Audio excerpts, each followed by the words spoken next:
Bonjour à tous, le but de cette série de vidéos est de vous permettre d'optimiser le temps que vous allez passer chez vous, confiné à cause de ce fameux coronavirus dont on parle partout.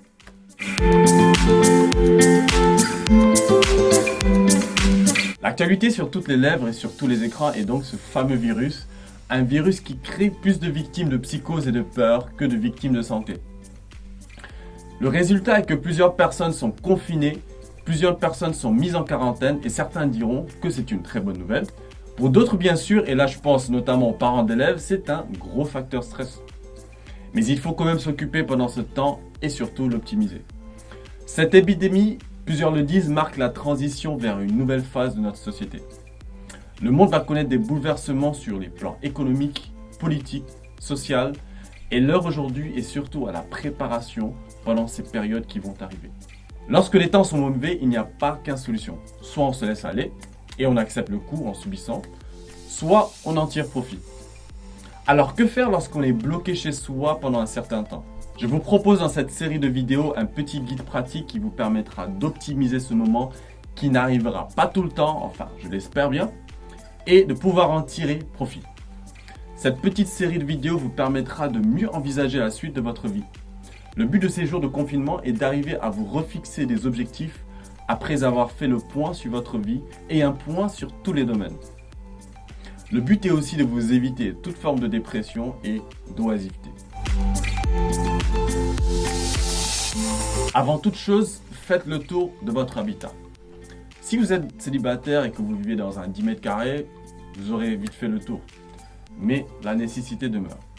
Sachez qu'il y a un rapport très étroit entre vous et votre habitat. Ce dernier est un peu le miroir de votre être intérieur et ce qui se passe à l'intérieur de vous se révèle dans l'état de votre maison ou de votre chambre. Ainsi, lorsque vous avez fait un rangement, cela impacte votre état d'esprit et cela vous soulage grandement. Vous ne pourrez être productif et efficace que dans un environnement sain, propre et bien rangé. Je le dis maintenant, mais il y a encore un an, je me moquais de ma femme lorsqu'elle rangeait toute la maison, lorsqu'elle nettoyait toutes les chambres avant de commencer la semaine de travail. Mais j'ai été moi-même témoin et j'ai expérimenté qu'en effet, le rangement est thérapeutique et vous aide à doubler votre productivité. Alors, allons maintenant plus dans la pratique. Premièrement, faites les tâches que vous avez laissées en suspens. Lessive, vaisselle, repassage, toutes les tâches ménagères qui sont en suspens.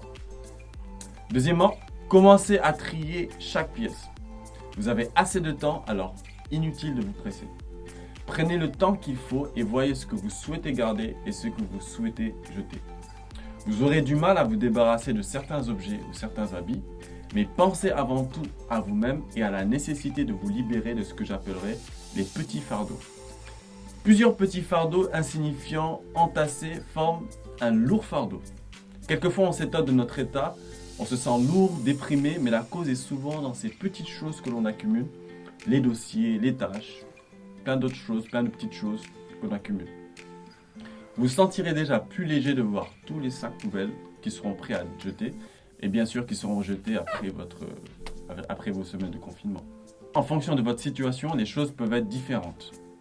Je pense notamment aux parents de familles nombreuses qui doivent ranger leurs affaires et ceux de leurs enfants. Essayez dans ce cas d'impliquer vos enfants aînés dans cette démarche. Demandez-leur de vous aider dans les tâches et d'aider leurs petits frères.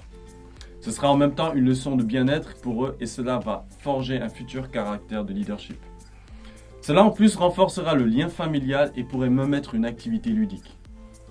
Moi et ma femme par exemple, nous avons réussi à en faire un jeu avec nos deux enfants de 4 et 6 ans. Une fois que vous avez trié vos objets, nettoyez votre habitat, agencez-le à votre église. Et là, vous avez créé un environnement propice à la réflexion, au repos, à la méditation et c'est ce qui va laisser la place à la deuxième phase que nous verrons dans une autre vidéo.